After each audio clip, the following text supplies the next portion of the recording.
Hello, Player 3 here. Going back to a brand I've played a game from before, a game I was recommended to play in one of my comments. LEGO Island. The LEGO brand began producing its interlocking bricks in 1949, began creating a consistent series of themes in 1978, following the release of the first minifigure that same year. One of the original themes, Town, known as LEGO Town, Legoland, Legoland Town, LEGO World City, and simply today known as the LEGO City theme, including all matters of city life: police, Coast Guard, fire station, airport, harbor, etc. The other two original series of themes being Castle and Train. Today including more themes and IPs than you could imagine, and a countless array of video games covering many of those themes and IPs, most of which, until recently, have been exclusively developed through Traveler's Tales, which for a brief period in the early 2000s was Giant Interactive, led by two former members of the LEGO Group's own video game publishing division, LEGO Software, formerly LEGO Media. The first game under that LEGO Media name was none other than LEGO Loco, a game I've previously covered on this channel.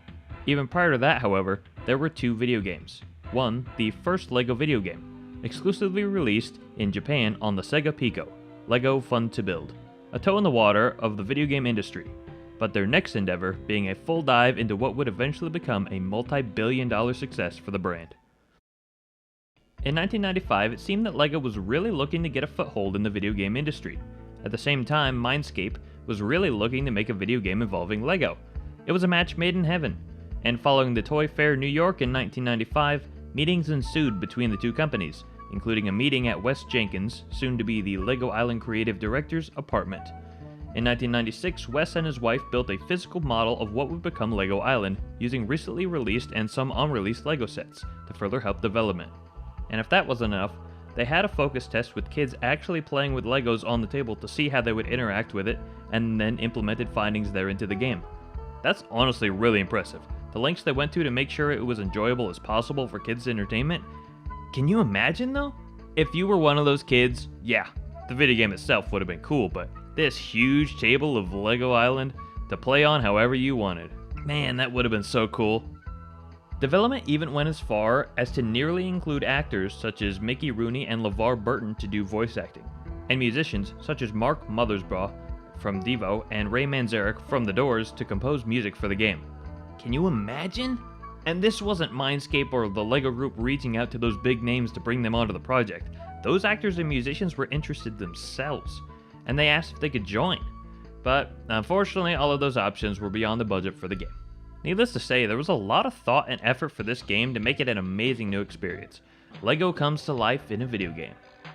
There were of course ideas cut from this plan, but the last issue the game faced was a disagreement between Mindscape and the LEGO Group on distribution. Regardless, the game was released worldwide on September 26, 1997. As per my new tradition that I should have been doing all along, I look at the manual first. Although, this manual for LEGO Island is a bit different from other games' manuals I've read. This manual is just a comic book. Yes, you heard that right. There's some helpful bits strewn along the sides of each page, but nothing like you'd normally expect from a game manual. In short, the comic describes a boy's imagination as if he were a LEGO himself living on LEGO Island.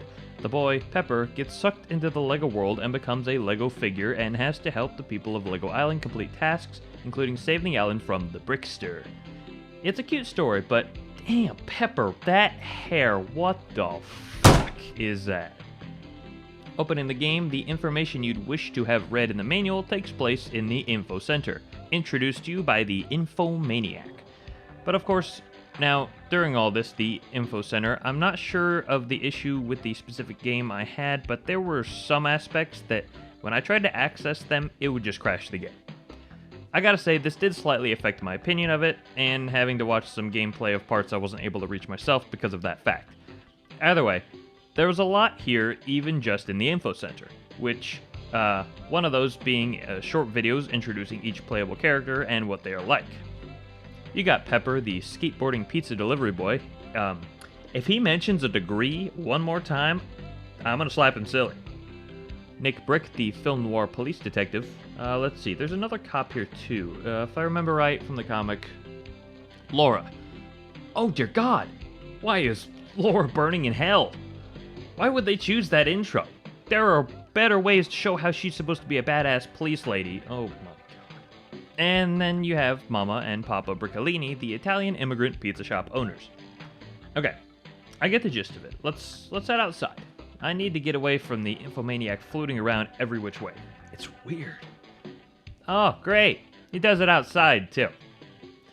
So anyways, I've chosen to start my playthrough as Pepper at the racetrack, and therefore I must build a race car. I must admit, these are some of the best parts of the game in my opinion. Not surprising, as that is exactly what Legos are designed for. Oh yeah, car built. Infomaniac, hyping me up, let's go, it's race time! Oh. Uh-oh. Technical difficulties. Well, that sucks. Anyways, this is what the racing is supposed to look like. Let's try something else. More building, and now more driving. Well. I hope driving isn't a major part of the game. Regardless, after more building and helping out patrons of Lego Island completing tasks for them and exploring the island, we meet the dreaded Brickster, locked up in what must be one of the most cruel imprisonments ever. That is, thankfully he can't jump that fence, or he'd be free, but just in a box, no bed or anything, alone outside on this peninsula, and no pizza! Speaking of pizza, the Briccolinis, they have a wonderful pizza shop, taking consistent orders. They're very busy. Is that bird? I thought it was just a bird. That's a phone. That's a phone. Well, playing as Mama Briccolini right now, I need to deliver pizza to Nick Brick. And of course, Pepper has to insist I deliver via skateboard. Okay. Alright. What is this, dear God? Get out of the road! You know, this has got to be one of my biggest gripes I have. What stopped them from allowing players to walk or ride on the grass? I don't get it. Oh yeah, I just realized the skateboard works fine. And the bike. And the helicopter. Okay. That's good enough then. Moving on. Back to the pizzeria. Probably the best place in the game, honestly. It has the best parts, like the jukebox. It's party time, baby. This was definitely the highlight for me, delivering pizzas. But this is when it gets spicy, though, when we get tricked by the Brickster and deliver him pizza. By Pepper, that is, as he is the main character you play as and the main story. Once the Brickster is free, he steals the ambulance and begins tearing the island apart. Once you catch him, he drops a piece of the helicopter. He gets away, but now you have to retrieve the remaining 4 pieces of the helicopter scattered about the island. Now I can catch the Brickster wherever he is on the island. We will just land the helicopter next to him and put him back in jail, right? Well, actually, we must use pizzas fired from the Infomaniac's pizza turbo chucker and pummel the Brickster with pizza. Oh no, not to hurt him, because that will make him stop what he's doing and eat them, because he loves pizza so much. Duh. And you can throw donuts too to energize the cops so they can catch the Brickster quicker, because cops love donuts. And once they catch him, that's it. The main story is complete, and the whole island has a party. And they lock the top part of the Brickster's cell, which probably should have been done in the first place. You win, but there is a way to fail. There's a bad ending if you fail to catch the Brickster, and oh my, that sucks. He really is a menace to society, but anyway, that's Lego Island. Not too special nowadays anyway, as far as games go, but how did it fare on release? Well, reviews for this game were exceptional, and its revenue is even more impressive, earning more than $20 million over the first 2 years and selling almost 1 million copies of the game over 2.5 years, being one of the best-selling games of its era. The game being recommended, of course, to children who love Lego, and the only negativity seeming to be how taxing it was on the computers at the time. Lego's overall business increased by 70%, and Mindscape's business was potentially saved as they were in a bit of a slump. Lego Island was just an overall masterpiece of its time. Even with all that praise, it's definitely nowhere near a perfect game. With that being said, you'll be disappointed to hear I was not too thrilled with this game. But with that being said, I would not call it a bad game. It wasn't the first ever LEGO game, so I can't give it that much slack, but it was the first 3D LEGO game. More and more games were becoming 3D at this time. Legos were meant to be 3D. This was the stepping stone to what LEGO games we have now. Though I haven't played them in a long time, the licensed games like LEGO Star Wars and LEGO Indiana Jones are some S-tier games. Yes, I have nostalgia for them, but they still hold up today. My first LEGO video game, however, being LEGO Creator Knight's Kingdom. That has nostalgia for me, but is definitely lacking.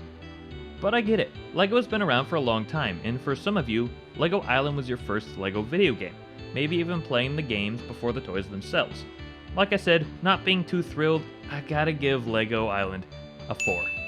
I thought it would be slightly higher, but I could tell it wasn't going to be one of my favorites, so unfortunately it doesn't show up on the list on the left of my rating showcase, being at a 4 out of 10. All in all, I can't deny that games these days have clouded my opinion over these retro games. I wish it didn't, but that doesn't stop me from loving them, or my respect for these games and for LEGO Island. Picking it up today and playing it is just not for me. But don't let that stop you. Please feel free to check it out for yourself. If you have any critiques or recommendations, please feel free to leave them in the comments below. I hope you've enjoyed this video, and I hope you enjoy what I have in store. That's all for now. See you next time. Playing as Mama Briccolini right now, I need to deliver pizza.